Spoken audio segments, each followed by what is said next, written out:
Happy New Year from the Produce Reporter Week in Review. I have Greg Johnson, our Director of Media Development, and I'm Pamela Riemenschneider, Retail Editor for Blue Book Services.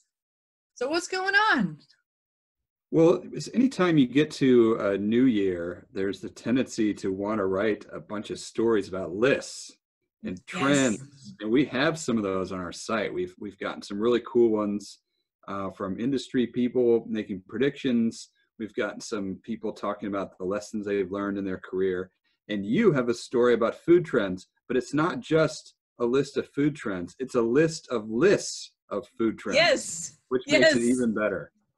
I know, because, I usually pick a few things where I'm trying to, pull a rabbit out of the hat and predict some food trends. But I also have Google alerts and get every story that comes that mentions food trends. So I watch them all fall to see what's going on. Whole Foods is usually first out of the box with its food trend list, and it came out actually in October, and it gave me some things to think about. And that was the one, we've talked about this before. It was so ridiculous. It was like tiger nut flour and stuff like that. But they did say a few things that are going along with some of the other retailer food trend lists, which was grab-and-go snacks that are coming from the produce department. So people want to snack. Snacking's not going away, even though snacking is something you can't do on Whole30, which is something I talked about last week. Whole30 is one of the bigger diets that people do in January because it's like a clean sweep of all of the stuff that you ate during the holidays, because I know I ate a lot of cheese. I ate some apples with it, but I ate a lot of cheese.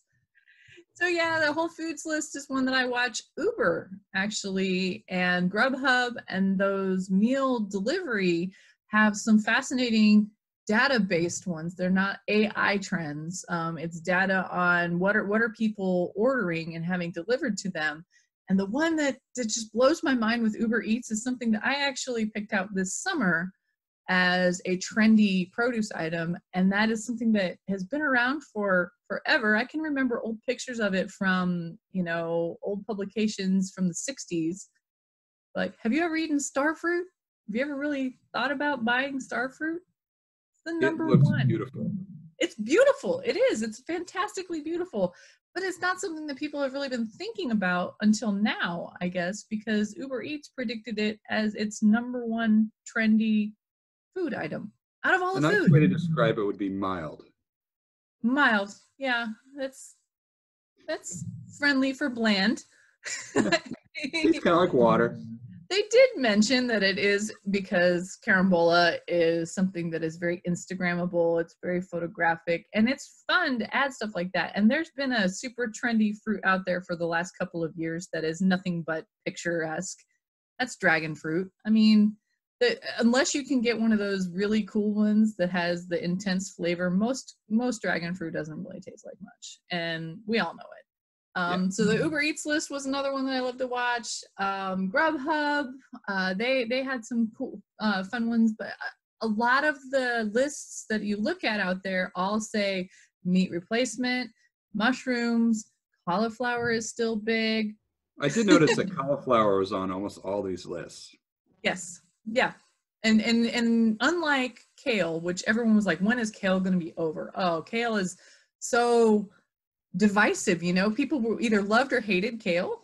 I don't know anyone who truly hates cauliflower. I'm like, it tastes good. And if you cook it right, then it tastes really good. Or you can use it as a substitute for carbs. It's very versatile, and that makes it a lot less polarizing to people. Yeah, for sure. Well, I think I really want to study it in 2020 because I get the feeling that plant-based diets are a lot more hopeful than they are realistic. I really think plant-based diets, I think if anyone's like going to go total plant-based, I think that's unrealistic. But I think people who are that, what was it called? Meatless Monday. That was a trendy maybe 5 years ago, I think, and it continued over the last couple of years. You don't hear much about it anymore. But I think a not necessarily conversion of your total lifestyle, but maybe a day or two or a meal or two, or hey, this time I'm going to have the veggie burger instead of something else. I don't think anyone's looking in to like complete, dive in with both feet and quit meat totally, or quit, go 100% plant-based, because 100% plant-based is no cheese, and that's no way to live. For this week in review, we had our Richard Smoley in the office, and his family decided to give Cosmic Crisp a try. Well, that was a really big story for us over the last couple of weeks, and he has an update to it. Yeah, it was fun reading it, and it comes out. It'll be posted in the next day or two, the part 2. And the short version is he did a taste test with his family and had some fun results. And really, I did that after the New York show because I talked, I wrote about my Apple column. And so I talked to a handful of Apple producers and exhibitors there. And so I took home proprietary varieties, the club varieties. And so I had like 6 or 7 of them, including Cosmic Crisp. And I brought them home to the family. And we did our own taste test. And it was fun because, everyone, I have 2 daughters, my wife, we all have different taste preferences. So no one had the same favorite apple, but it was cool getting, we can't get a lot of these in our Kansas City stores anyway. Yeah, well, I'm lucky enough to have a retailer that has them all, so we've done it too in our house. And everyone liked the same apple in my house. I don't know what's up with that. So, Sweet Tango has always been Brian's favorite ever since it was a twinkle in the Next Big Thing Cooperative's eye. But he's always looking around for what he can eat when they're not around. So he's a big jazz fan. He's a big Kanzi. I can get him to eat those because it has a very similar flavor profile. But for some reason that day, the Central Market produce manager convinced Brian that opals were what he needed to be eating. And we've had quite a few of those lately. They're really good in fondue, by the way. So everything comes back to cheese. I believe you. Well, all speaking right, of cheese, before we sign off, we have the most famous of football events, which is today when you're watching this video. It's Friday, the 3rd of January. That would be the Famous Idaho Potato Bowl between the football powerhouses of Nevada and Ohio.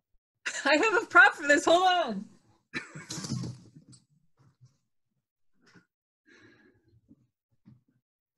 You mean the Famous Idaho Potato Bowl? That's the one. I did have a prop for this.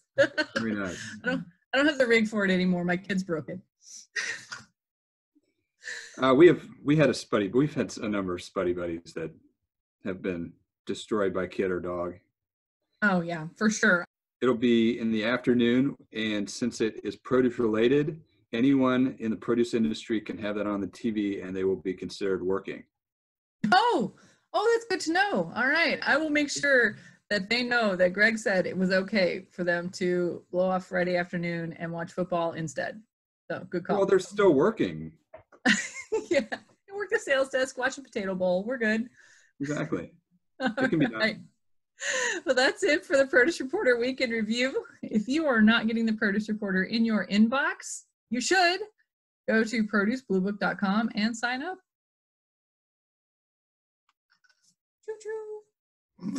This is actually squishy, by the way. Oh, I thought it was the hard one. No, it's like a giant squeezy fruit potato. And I think my kids have done this. You can take the potato off of it even. Isn't that cool? That is cool.